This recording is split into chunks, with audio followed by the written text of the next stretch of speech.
What happens when ordinary women rise against injustice? They don't just protest, they make history. Let me take you back to 1927, Eastern Nigeria. The British were in full control, changing laws, taxing people, and disrespecting traditions like they owned everything.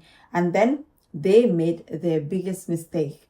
They tried to tax the women. Now, in Igbo culture, women had real power. They weren't silent. They ran markets, farms, families, you name it. But the British didn't understand that. They brought in what they called warrant chiefs, men who acted like mini kings, even though that wasn't how Igbo society worked. Then they sent men to go count the women. Why? Because they wanted to tax them next. And when word got out that women were about to be taxed, thousands of Igbo women rose up like a storm. I'm talking 10,000 women marching, singing, chanting, banging on walls and pots, doing something called sitting on a man. It was a traditional protest method, shaming corrupt leaders by publicly confronting them, dancing and singing outside their homes. These women didn't play. They shut down colonial offices.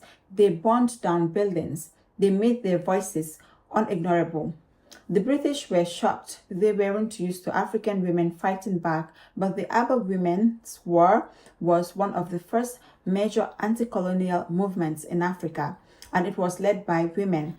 Sadly, some were killed. The British responded with violence, as they often did, but the message was clear. You may have the guns, but we have the people. Because of that uprising, the British were forced to change their policies.